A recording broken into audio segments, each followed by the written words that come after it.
It started on one of those gray winter afternoons, where the sky feels lower than the rooftops, and the cold cuts through your jacket like it owns you. Inside a little corner store in Newark, heat hummed from old vents, but the air still felt sharp because of the shouting. "Hey, you little brat, did you steal my money?" That voice cracked across the aisles like a whip. Mrs. Ferguson, the store owner, came storming out from behind the counter, eyes blazing. On the other end of aisle 2 stood Anna, 7 years old, way too small for the weight she was carrying. One arm clutched a carton of milk, the other held her 5-year-old sister Maya, wrapped in a threadbare pink blanket, fever burning her cheeks. Anna's voice wavered. "I didn't take anything. Don't you dare lie to me," Ferguson barked, grabbing the collar of the girl's hoodie and jerking her forward. Maya's little body bounced against Anna's shoulder like she was luggage instead of a child. And the whole store froze. A man pretended to read candy bar labels. Someone else fiddled with earbuds, though no music played. Everyone saw it, but no one moved. Until one did. A tall figure in a charcoal coat stepped in calm as winter stone. He shoved Ferguson back, not gently, and stood between her and the girls. "That's enough," he said, eyes burning with a quiet disgust. Ferguson spat. "She stole. I saw her reach for money. Did you see her take anything?" the man asked. "Or just see a child you could drag around like trash?" She opened her mouth, but no words came. The man reached into his wallet, pulled out a bill, and laid it on the counter. "My name's Derek Cole," he said, voice like iron wrapped in velvet. "Google me later, or ask your bank manager. I own this building." The store went silent. Somebody dropped a soda can in the back. Even Anna, trembling under the weight of her sister, knew that name. She'd once seen it on a billboard. From foster kid to Fortune 500. Derek turned to her. "Come on, sweetheart. Let's get your sister warm." That was the moment everything shifted. The night before, Anna had dug a crumpled dollar bill from under the couch in the freezing apartment they squatted in. The space heater had died again. Her sister's fever was climbing. She'd wrapped Maya in that pink blanket, trudged 2 miles through snow, and prayed that milk, just a small carton of milk, could buy her a little time. That was all. And for that, she got called a thief. Now she found herself in the back seat of a black SUV that smelled like pine and leather. Heat filled the car. Maya lay against her lap, finally calm. Derek glanced in the rearview mirror. "When I was your age," he said quietly, "I thought milk was magic. I'd pour it slow over cereal to make it last longer. I thought rich kids must feel that way every day." Anna studied him, suspicious but listening. "Do you feel rich now?" "Some days," he said.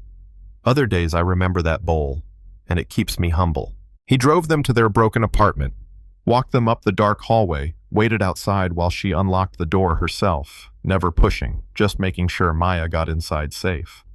Then he left a brown paper bag at the door with soup, bread, and ginger ale. For the first time in weeks, Anna felt something like hope scratching at the walls of her chest. The days that followed weren't easy. Derek made calls, pulled strings, arranged for Maya to be treated at a free clinic. Anna clutched her sister's hand as IV fluids dripped. Derek stood in the doorway like a guard dog. When doctors said, "She'll recover," Anna finally exhaled. But trouble was waiting. Detective Langley from Child Protection showed up with a smirk and a folder. "You filed for emergency guardianship without training, without ties, without notice." "Rules are rules, Mr. Cole." Derek's jaw tightened. "You really think tossing them into the system right now is safer?" Langley just smiled. "We'll see." The inspection day came.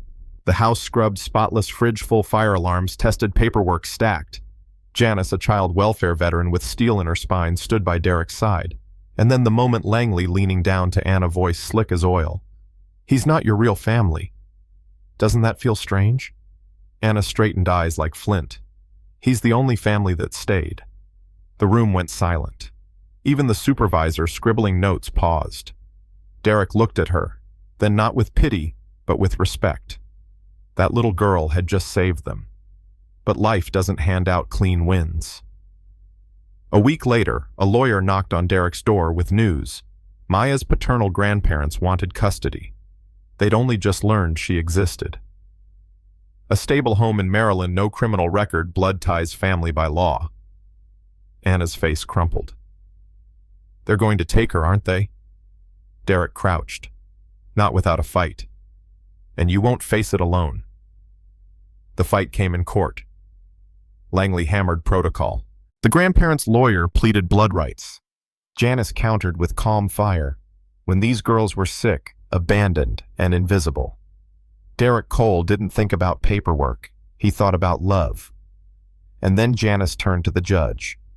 Your Honor, with your permission, Anna would like to speak. The room held its breath as that small girl stepped onto a wooden block to reach the microphone.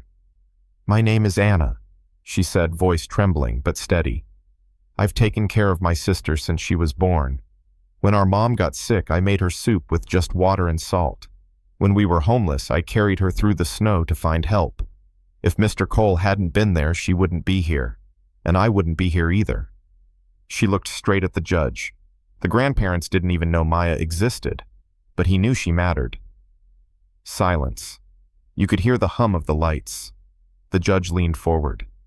Thank you, Anna. That was very brave. Minutes later, the gavel came down. Derek Cole would retain guardianship. The petition was denied. Anna burst into tears this time from relief.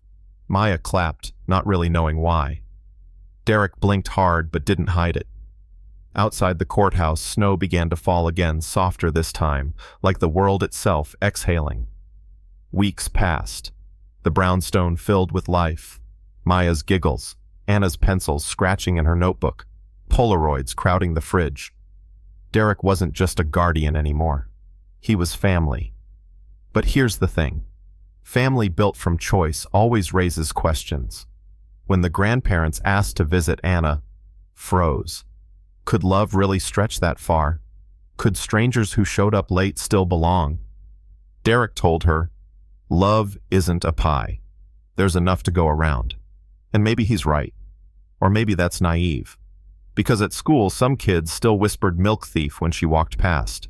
At church, some neighbors called Derek a savior, others a fool. And Anna herself. She still stared in the mirror some nights, wondering if belonging was just another thing someone could take away. So let me ask you, was the judge right? Is family, the people who show up when it matters, or does blood always come first? If you were in that courtroom, would you have ruled the same way? Drop your thoughts in the comments. Tell me if you've ever seen someone judged for the worst moment of their life, instead of the fight it took to survive. And if this story stirred something in you, hit subscribe, because there are more voices like Anna's waiting to be heard. Sometimes the smallest act, a carton of milk, a hand outstretched, can turn nothing into everything. And sometimes all it takes to change a life is to finally be seen.